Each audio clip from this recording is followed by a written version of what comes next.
Okay, so have you ever like really gotten into making a character for like D&D or another tabletop RPG and felt like something was missing? Yeah. You know, like a key part of who they are was just not there yet. Totally. I was actually running a campaign a while back, and one of my players is so excited to play a cleric, like a life domain cleric. Yeah. And they'd come up with this whole backstory about being a wandering healer, you know, dedicated to preserving life and healing people. Like, And this was back when, in older editions of D&D, clerics would pick their subclass right at level 1. okay. So right away, their character was all about that healing and life-giving energy. It just like totally worked. It's like when everything clicks. Yeah, You know? exactly. It seems like that might change with One D&D though. It is a big change. Yeah. With the new subclass progression, Yeah. One D&D is making a pretty big change.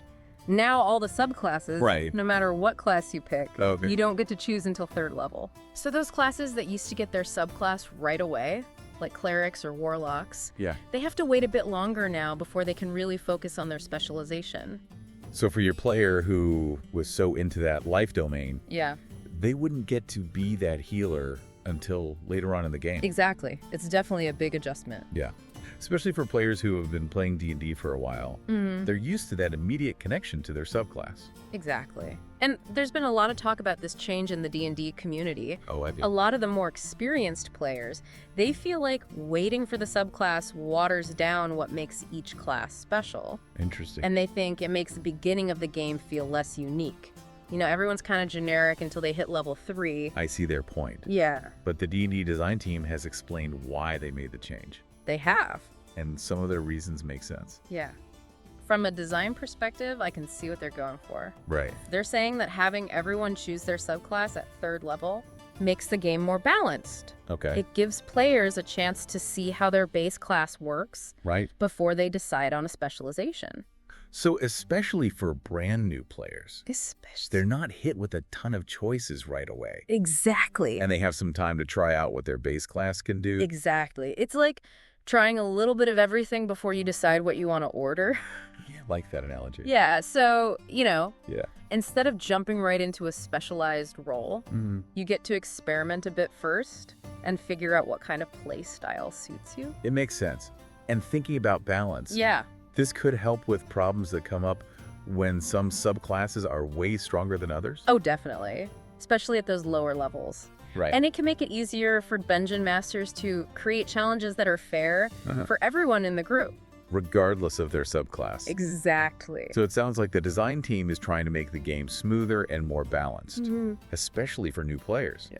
But what about the players who have been playing for a long time? Yeah. The ones who love having that subclass identity right from the start, Right. and who have maybe even planned whole campaigns around specific character builds. Well, that's where a lot of the pushback comes from. Yeah. For a lot of veteran players, choosing their subclass at level 1 was a huge part of their character's story and who they were. Okay. It influenced how they role-played, how they fought, their whole approach to the game. So delaying that choice, Yeah. it's like delaying a core piece of their character. Exactly. And it's not just about the role-playing aspect. Yeah. It actually affects the game mechanics too, It does. because some subclasses give you abilities at level 1 Right. that are really important for how well your character works. So if those abilities don't come in until 3rd level, Yeah. it can really mess up how some characters are supposed to play. Absolutely. Yeah. Imagine a player who's always played a warlock, and their whole style is built around a specific packed boon that they get at 1st level. Now they have to wait until 3rd level for that. And that could make them a lot less effective in those early battles. That's a good point. It's not just a matter of preference. Yeah. There are real mechanical consequences that could change how powerful a character is. Right, and how well they can actually function in the game. Exactly. So it seems like the D&D design team really needs to think carefully They do. about how this change affects the balance of the existing subclasses Yeah. and whether popular multiclassing combinations will still work. For listeners who might not be super familiar with D&D, Yeah. multiclassing is when you combine levels from different classes. It is. So you could have like a fighter who also knows some wizard spells. Right. Or a rogue who has some cleric healing ability. Exactly. It's a way to make really unique and versatile characters. But if you don't get your subclass until 3rd level, it could really throw things off. Yeah. For those multi-class builds that people have figured out. Right. Because sometimes those builds depend on getting certain abilities from both classes. Right at first level. Okay. That's how they make it all work together. So delaying the subclass features could mess that up. It could. And make those multi-classing strategies less effective. Exactly. It's almost like the D&D designers are asking players to rethink how they approach building their characters. Instead of making those big choices right at the beginning, they want players to take a slower and more gradual approach. Yeah, to developing their character. One thing's for sure, though. What's that? This change has really sparked a lot of debate in the D&D community. Oh, absolutely. It's a big deal. And it's definitely worth talking about. It is. Because the way D&D changes has always been shaped by what the players think and what they experience. Exactly. And this deep dive is just the beginning of that conversation. We've talked about the reasons for the change, the potential good things it could bring for new players and for game balance. Right. And the worries that veteran players have about losing that early subclass identity and how it might change how they play the game. We've only just scratched the surface. Sure. But it's clear that this is a complex issue that could affect all parts of the game. Right. From how you create your character and the story you tell to the mechanics of combat and how multi-classing works. Absolutely. But before we move on, I wanted to mention the amazing work of LitRPG Reads and author Paul Bello. They've done some great work. They have. Covering this whole controversy. Their analysis has been really insightful. It has. And it's helped to show all the different viewpoints in the D&D community. For sure. And of course, we want to hear from you, our listeners. Absolutely. What are your thoughts about One D&D moving subclass selection to level 3? Yeah. What do you think? Do you think it's a good move to make the game more balanced and easier to get into? Or are you worried, like some of the veteran players, that it might change how you play and take away from that early subclass identity? It's a big change. It is. Tell us about it. Let us know what you think down in the comments. Yeah, share your thoughts. Now, you know some players are hesitant about this change. Understandably. But we should point out that there are players who are actually excited about what this new system might do. That's true. There are always different perspectives. Yeah, and for some people, this way of doing subclasses could make the game even more fun. Really? Especially for those who like to experiment with different character builds. Right. And try out unusual strategies. I can see that. It's funny, isn't it? Yeah. Some see this as a restriction, but others see it as a chance to be more creative. Right, like a new challenge. Exactly. Like, think about it. Delaying when you choose your subclass could lead to a more exciting early game. In what way? Because players have a chance to try out their base class features. Yeah, before they lock in a specific path. So like a fighter could spend those first few levels trying out different fighting styles. Exactly. Different tactics before deciding if they want to be a champion. A battle master. A battle master. Or maybe even something totally different. Yeah, I like that. That's cool. It's like trying on a bunch of different hats before you pick the one you like best. To see what fits. Exactly. Yeah. And this trying things out could also lead to more interesting parties. So? Because instead of everyone settling into their roles right away, there's more flexibility in the early game. It's more organic. Exactly. Everyone figures out their roles as they play together. Based on what happens in the game. Exactly. And for players who love multi-classing, this new system could open up so many possibilities. Because it changes things up. It does. Yeah. Now you're not just thinking about how your subclasses work together at level 1. No. You're thinking about how they interact as you gain levels in both classes. It adds a whole new layer to think about. It does. It makes creating a character even more strategic. Okay, so we've got some valid concerns about how this affects existing play styles. Yeah. But there's also this excitement for the new things it could bring. Absolutely. There are two sides to every coin. I like that. And that's what makes this whole discussion so interesting. It does. It really does. It's not about right or wrong or old versus new. Right. It's about recognizing that different players like different things. And have different play styles. Exactly. And what one player might see as a bad thing, another player might love. That's a great point. It really shows how diverse the D&D community is and all the different ways people enjoy the game. And I think that's what the D&D design team is going for. I think so too. Trying to make a game that's welcoming and fun for all sorts of players. But without losing the things that make D&D special. All right. The things that have made it so popular for so long. It's a tough balance to strike. Yeah, it really is. But they've said that they're listening to what the players have to say. That's good.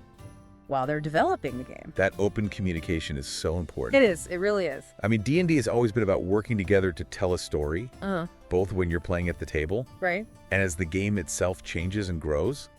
It's a living thing. It is. Yeah. And this whole discussion about subclasses is a perfect example of that. Of how players and designers can work together to make the game even better. It reminds us that D&D is always evolving. Always changing. Like reinventing itself. And that's driven by the passion of the players. The creativity. And even the disagreements. Because we all care about the game. We do. Yeah. And that's what keeps it so fresh and exciting after all these years. It really is amazing how much this game has endured. So true. Oh. Now, as we wrap up this part of our deep dive, I want to again thank LitRPG Reads and Paul Bell for their insights on this topic. They've really helped us understand all the angles. And to our listeners, we want to hear from you. We do. What are your hopes and fears about this change? How do you think it'll affect how you play D&D? And your experience of the game as a whole? Let us know your thoughts. Any concerns? You have any predictions? Yeah. Keep this conversation going. Yeah. Let's hear what everyone has to say.